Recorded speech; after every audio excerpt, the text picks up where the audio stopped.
BK, big business, we linked up in the UK with them outlaws, no limit forever, and we mash hard, and we stay out the cheddar. So we're back ranking the tank, and this time we're gonna be looking at The Streets Made Me, which is the second studio album by Soulja Slim, and his last album that was released on No Limit Records and Priority Records. Well, I don't actually believe this was released on Priority Records, but yeah, that's some misinformation right there on Wikipedia. But it was released by No Limit Records, and I believe Southwest or one of those distribution companies, which led to it not being as successful as his previous album. And it was his last release that came out with No Limit South, which was an interesting time because there was the whole restructuring going on with the label and stuff. And, a lot of people had left No Limit in one aspect. People had seen it like they'd, past their peak. Yeah. And in terms of the releases that was coming out, people were like, we're gonna hear something indicative of, the old No Limit style that we know. There was a whole bunch of new artists, and Slim really, to me, he kind of put things back on track with this album. Like as a fan, I remember hearing a few other albums around this time period that was a bit lackluster, and then I always felt like the Slim album wouldn't be a letdown because there was a huge, I think as we mentioned on the last episode, a huge emphasis on Slim even when he wasn't around, like P shouting him out, other people shouting him out on tracks and stuff. And, when he came out, we knew that he would have had a lot to say. And this album was like highly anticipated, but it's a shame that it didn't really do as well as the other one did. Now, as I said, there's many different reasons for that. Some people put it down to just the distribution and stuff like that. But nonetheless, to get into this album, it was released on July the 24th, 2001. And it was produced predominantly by a new set of a production team. Beats by the Pound had gone, but you still had Carlos was around. You had XL was doing this thing. You had Sugar Bear, Ezal Swing, Bass Heavy. And I believe Kino may have produced some stuff on this album and stuff too. Kino's a good producer. Yeah, so it was definitely a tight album, So let's get into this one. The intro. Yeah. Is it almost like, from what I was told, like a kind of remix version? Yeah, that's what I was just, trying to put the words together because it had a similar sentiment, but it was shorter. But the only way to really describe it is what it was. It was an intro. It really was an introduction to the album where, Slim was just, I guess, reintroducing the world and the listeners to him in short form because he's really going to get into it and get heavy on the album. But it touched on a few things, and as you said, it had that feeling of From What I Was Told in the same sense. Yeah. And that led into track number 2 to kick the album off, which was a tight track, also a single called Get Your Mind Right, featuring Black Felon, also known as X-Con, and Crazy from the 504 Boys, also on the hook. Was Crazy. Yeah, Crazy was on the hook and on the ad-libs and stuff, right? Yeah. Yeah. And then Black Felon, X-Con, he had a verse. I do believe there was 2 videos, or there was one video which had a different alternate version of the song with, I think, 2 Soulja Slim, an additional Soulja Slim verse, and then they have the X-Con verse. But the track itself was tight. It had not like a bounce feel, but it felt up to date. It didn't feel like an old No Limit song. It felt up to date, but Slim was right on point with it to really come with the time. It felt like it was his time, and even the stuff he was rapping about on there was real and relative. It was like he was letting everybody know he back, he out, he repping the tank, and if you don't like that, you better get your mind right. Yeah, basically, yeah. So definitely, one of the top songs on this album, and a great way to kick the album off. Number 3 went into a bounce song of some regard, Make It Bounce. And, it wasn't a typical bounce song, but it had the elements, but it was like Slim had this thing, like when he did some of these bounce songs, he really made them sound like rap songs, so it sounded like wider than a Yeah, bounce. yeah, You know, if you like the bounce feel, it had the bounce element, but he was able to kind of add more to it, I feel. yeah. I agree. Yeah, so definitely a tight track, track and there's a lot of solos from Slim on this, which I'm not complaining about, especially after he spent his time in prison. As a fan, it was good to hear from him. Now we do know Yeah. nowadays with the internet and social media and all these things, there's more tools of expression for artists so they can express themselves and you can kind of get familiar with what they're thinking. And but these days, bar a few, when I say these days, going back to when this album was released, you know, if you really wanted to hear what artists had to say, apart from an interview, you really had to check their album out because the album was where they was really gonna, speak on things, you know what I mean? And even with that homicide documentary, his mum was saying that everything he went through in life, he just put it in a song. Exactly. And Yeah, it's just like, he's definitely from that era and that cut from that artistic cloth, so yeah, I guess that leads on to track number 4, which was Soldier for Life. And definitely a tight track, solo track with Slim on yeah. this Can't album. play. Sometimes you can't drive around playing that tune too loud. Why'd you say Oh, that? because the lyrics and that, you get me? Yeah, Well, it got some deep lyrics, soldier mentality, We talk about racism and all that, you know what I mean? speaks a lot on racism and truth. I mean, what's actually funny, there was a white guy I knew, and he was online, and he a huge No Limit fan, huge Soulja Slim fan.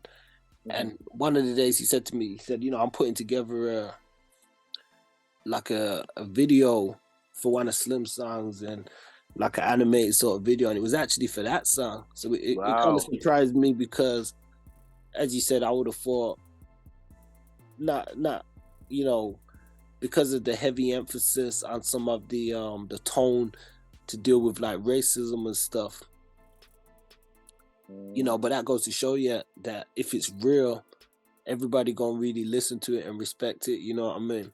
They didn't yeah, really that's a look good at way of it like looking he at it was he still. was dragging people. It was like he was just speaking on some real Expressing stuff that, himself in it. yeah, and speaking on a reality that I guess some people were probably scared of. You know what I mean? True. Real talk. So definitely the track had a lot of real talk and a real message. And after that, it was followed up nicely with just switching the gears. One of my favorite tracks on there was "I'm a Fool," where Slim just rap about Yeah. being a dog, being a fool. Just letting you know who he is, and he rap a bit about being in jail and who didn't came to see him and all that stuff, and just different things of that nature. So he really put it down, especially for the game at the time. That's what we wanted to hear from our rappers, especially gangster rap. You know what I mean? Yeah. Or what the media Cool. is labeled gangster rap. So I'm a Fool, to me, one of the top songs on the album. I definitely was feeling it. Followed up by Gunsmoke, which I think was Yeah. another That's dope probably my track. favorite on the albums, to be fair. The beat and AKA Gunsmoke.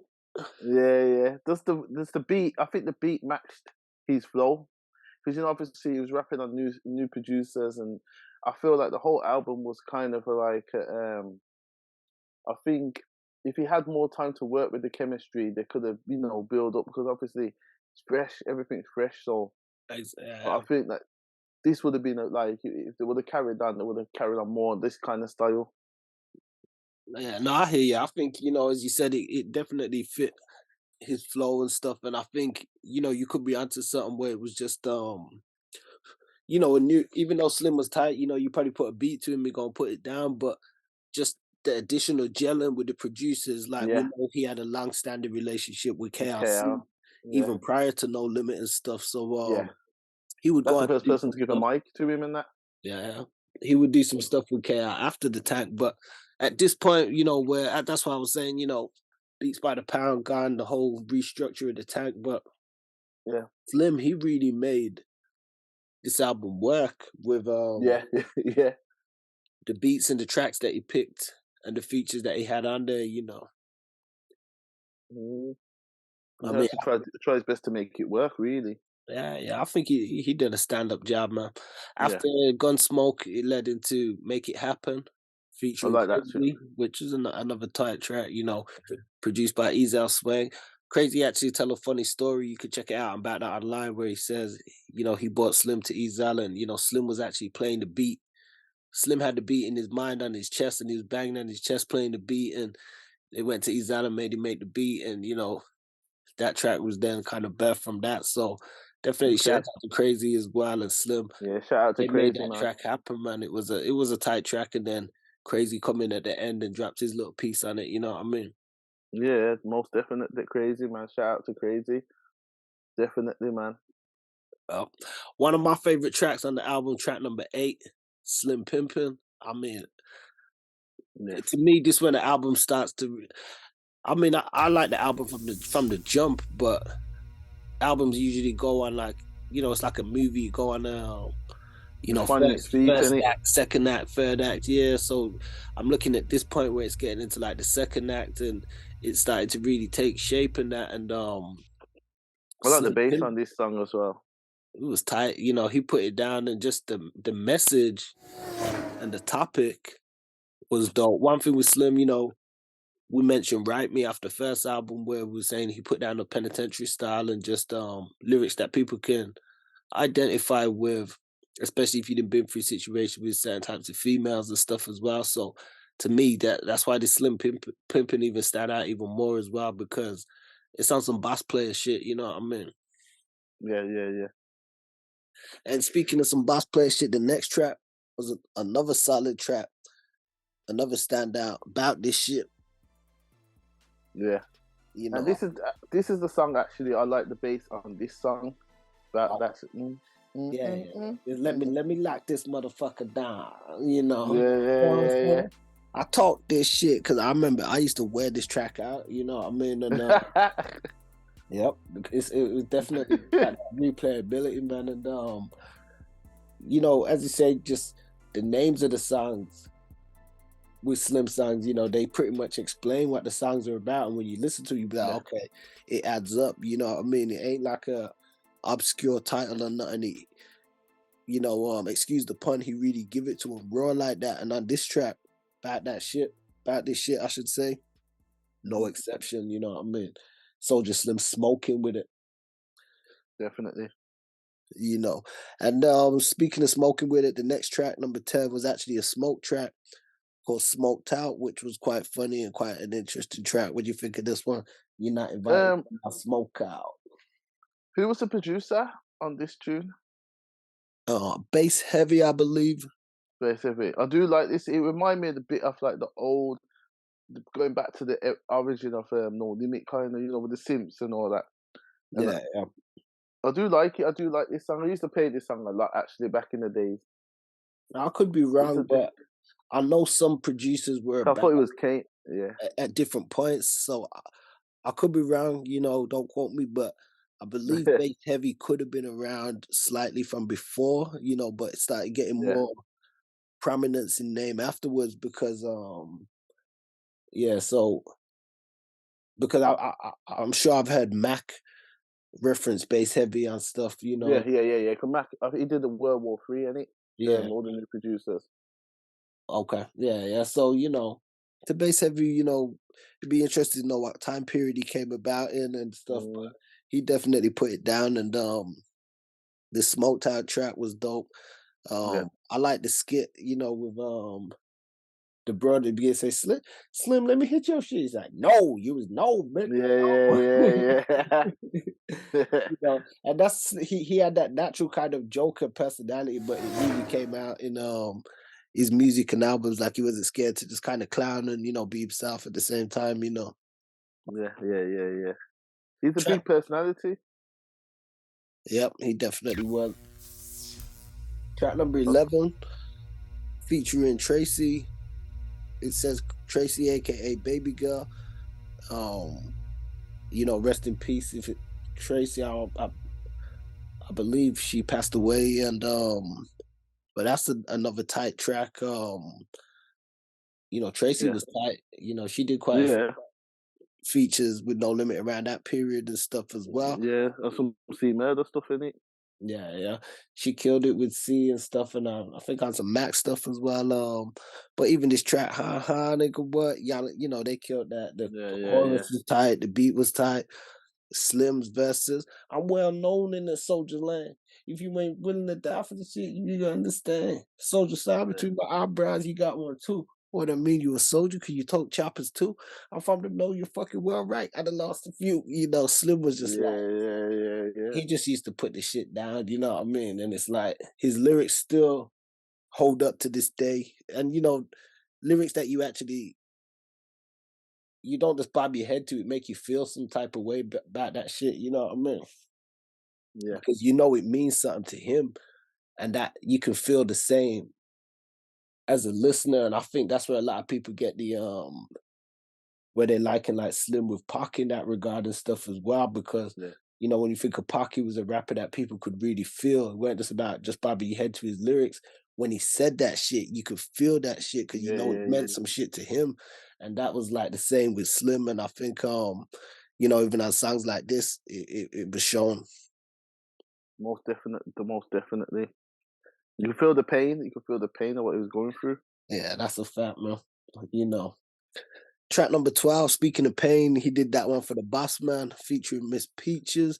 There's actually a dope story on YouTube somewhere with the guy who says he was the guy Boss Man, and he was locked up with Soulja Slim. And he told the story where he say when he was locked up, he said he had some lyrics and they used to rap and they do stuff in jail, and Slim was saying, when I get out, I'm gonna do this song for you. I'm gonna put it on my album. And he says that's what Slim did. Hence why on the track he said, I'm gonna do this one for the Boss Man. I'm gonna do it for the, you know what I mean? So Okay. that's where the elements of that song come through. Miss Peaches killed it with the vocals as usual. You I know like what I the mean? beat as well. The beat's a bit. It sounds like it had more like an East Coast feel. Yeah, the beat type. I'm not sure who on production with that. I can't see the credit on this site, but yeah, it was definitely a type beat as well. They did their thing, man. Yeah, yeah. And shout out to Miss Peaches. She always brought that Yeah. element as well with the vocals, and no exception on this one. Track number 13, another dope track on the album, Let It Go. They got me screaming harder and let it go. I'm going through some things. You might see me in the metro. Feel my pain. Yeah, it's Yeah. totally another one, like you said earlier when you said you can just feel Slim stuff and feel his pain. Yeah. No, you can feel it on this track, man, and it still managed to be kind of like up tempo to a degree at the same time because it's like, he spit that pain stuff, but he spit it in a way where it's like not like, oh, feel sorry for me kind of thing, but he's spitting it on some like, feel my pain type shit, but he's still spitting like I don't want to say like upbeat in a sense, but just the other elements that he put into track. It's not like a samba feel Yeah. my pain It's thing. almost like what you were saying earlier. It's like a bounce kind of tune, but he's bringing more than just the bounce element to it, innit? Yeah, yeah. But that's it. I think he bring like different elements and different layers to the tracks. That's definitely a good way of putting it. And this track he did the same with that. Mm. Track 14 was a skit, which was quite funny and led into track number 15 called That's My Home. So, Slim always had tracks about females and the relationships and stuff. So definitely an interesting one and a dope one and stuff. What do you think of that one, man? Yeah, man. As I said again, the beats. It's you can see that he was definitely playing with a new style of beat. Yeah. Started coming. There were definitely vibes in on this album because obviously, like we said earlier, there's a whole change of the tank and the whole dynamics was gone. The foundation were the beats by the pound of No Limit, and I Yeah. guess you know you want to come with something different, but you don't want to be too far away from what people know, what the fans know. So it was a hard time for them, but I do like the song. Yeah, yeah, yeah. You're right where you said you don't want it to be too different, but still have that familiarity. And I think, Slim was able to kind of do that Mm. especially at a time where a lot of others on the tank couldn't really do that, and plus Yeah, yeah, he had the old he had the roots from the tank before as well, you had all these other new artists and stuff, but Slim was somebody, had been there and exactly. So people it's have probably harder respected for that. him. Well, maybe because he had that jail time and then he came out, it was like I know he was amped to probably just get back in Yeah, yeah, the yeah. It's his studio home. Yeah, and get to work and stuff, but you could tell he was also cultivating his own stuff with Cutthroat even around this time because he would always rep Cutthroat and stuff. And track number 16 featured Cutthroat Committee, featured Damien on the hook, Trinity, and 12 o'clock. Straight to the dance floor. I always thought this track was smooth. Had yeah, like they had a feel like they took an MJ feel, MJ track and turned it G. Drake killed it. yeah, 12 o'clock was dope too. 12 was tight. He was kind of like, very lyrical on some like up north East Coast type ish, you know what I mean? yeah. It was again like again the whole trying to come with a new style. Yeah, but these are Slim's With this artists stuff. as well, or his homies, Trinity and 12. They weren't, No Limit artists, but Yeah, like yeah, I said, yeah, they yeah, would feature on his album and stuff. And as you said, they had their own style, you know what I mean? yeah, They definitely had their own yeah. style, man. And Yeah, track number it's true what you said. Sorry, it's true what you said about them MJ style, man. It's like an MJ feel, isn't it? yeah, that's how I always felt about that track, but it was tight, they did their thing with it, man. And definitely rest in peace, Trey Nitty also, and Mm, they definitely killed it. Track 17 was one that I liked, You Heard Me. It was to me, this was probably, I don't want to say the most filler song on the album, but I enjoyed the song, but it was like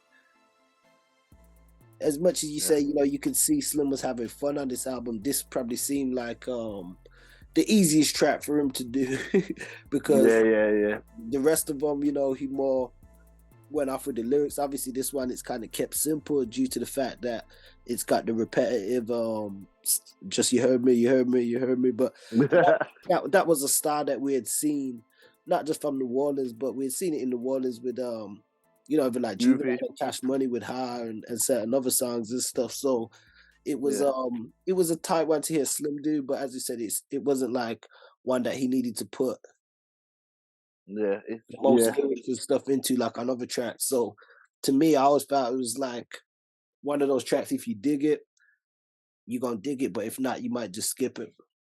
yeah.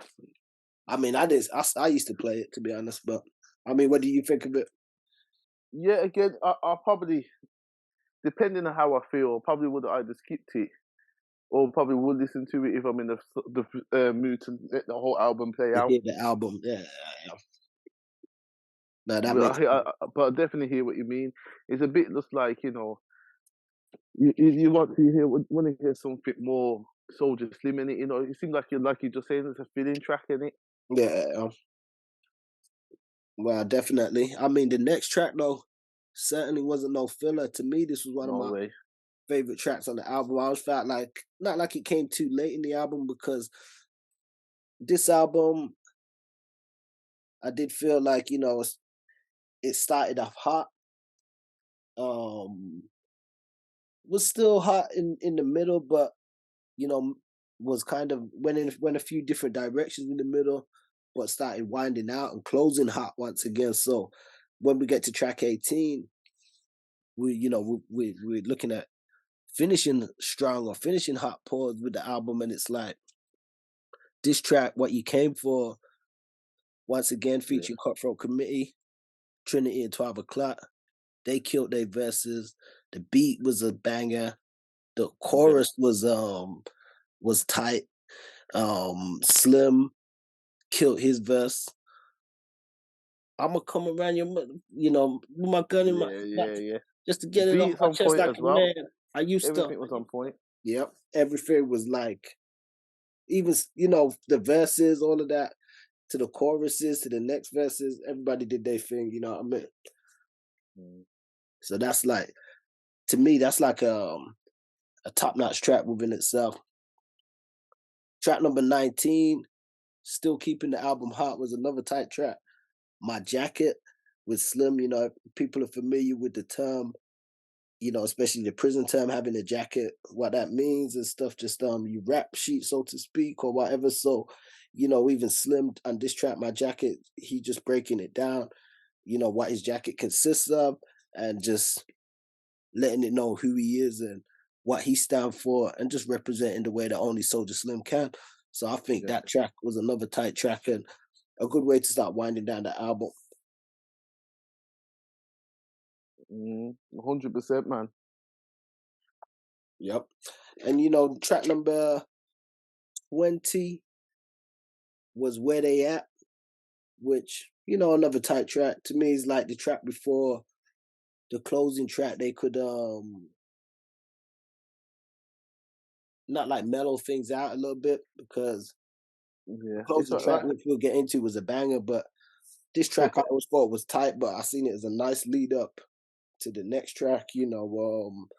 Slim just pretty much, as the track says, where they at. You want to know where the real niggas at, and he put it down. There's a lot of ad libs on this track. The track finishes.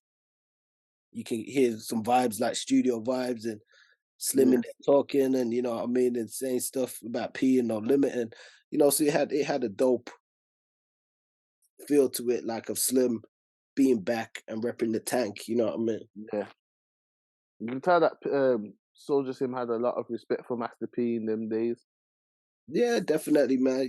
That was his big round man, and which kind of leads into even the next track, track 21, Can't Touch Us, and featuring Master P, Crazy, and the East Coast artists that P had at the time, Slay Sean, and Official, which we actually did an interview with Jimmy Jump over at Bad Mm, Online, and he spoke about how some of that song came together and just working with Slim and stuff. But to me, No Limit had outgrown or were no longer producing quote unquote soldier songs at this time. But to me, it had like, I want to say it had a soldier song feel, because a soldier song really ain't a soldier song without a KLC beat or something. But exactly. It's it, hard to, you know. yeah, but it had that feel. It had it was definitely a click banger, because it had people from the current clique, Crazy, the East Coast guys, Slay Sean, Official, and then the legends or the vets at the time, P and Silk and Slim. And Yeah, I think that track was a banger, a good song to close the album. Everybody done their thing on it. yeah, most definite, man. As I said, it was a good album. Like what you were saying, like you could tell that he was hungry, Yep, and no matter what they had, he was just like, "Yo, give me what you got. Let's work." that's a fact. Slim he wasn't gonna sit around. You know what I mean? Yeah, You had to respect that still. yeah, he definitely wasn't gonna sit around. And I mean, we do know this would eventually be his last album with No Limit. There would be a falling out. Leading Slim to continue to just do his own thing and go his own way. Yeah, But this album, for his last No Limit album, I'd rank it myself. I think I'm gonna give it a 4 also. yeah. I'll give it a 4. Definitely, I'll give it a 4 because from the post, No Limit, like golden era, I think it was like one of the best albums that came out. Definitely. Mm, Yeah, definitely. 100%. I mean, for anything that came out, as you said, post Golden Era, that was actually, well received even by the fans, because we can't, as much as a lot of us stayed down, with the tank, there was some disappointing or lackluster releases that, was kind of devoid of a certain type of energy that we had come to expect from No Limit. But yeah, Slim kept that same energy. You know what I mean? yeah, That yeah, was yeah, the thing yeah. with Slim. You can tell he was one of them cats like keep that. A lot of people say that shit now, keep that same energy, but Slim, he kept that same energy, and and that kind of really shone through on this album also. 100%, Yep. So hundred Slim percent, man. definitely one of the realest to do it. definitely a legend in his own right. We know that he would accumulate a cult status and fan base that Yeah. still continues to this day. Now, just looking at these albums, some would say his first No Limit album was better, just in terms of that time Just period and the epoch time in it, yeah. of No Limit. However, I still a very I still dig this album, quite a bit as well, because not only did it have a lot of bangers, also it shown not just Slim's realism that was shown as well, but his growth as well, because him as even just holding this album down as like a solo artist. A lot of it was his own solo songs, which he killed. It wasn't like you felt like, oh, it needs this person from the tank or that person on the tank. He was able to really step up as his own kind of solo artist. I feel a lot more in this time, and that was something that was going to continue through for a few more years to come. Yeah, man. It's just, as I said, he was a big talent that got cut short, and you know what I mean. Yeah, no, that's unfortunate. As we expressed prior, we do offer our condolences, obviously, to Slim's family and stuff. The documentary Definitely. is out now that a lot of people can check out. Hip Hop Homicides. I know Mhm. some people, the diehards, will be familiar with a lot of the story and stuff. And his son's interview as well. Like his son's done an interview, which is really good. You know what I mean? To Yeah, Little Soulja, shout out to Little Soulja, man. definitely. Real one. Soulja Slim, yep. Definitely great to hear from Little Soulja Slim and stuff too, man.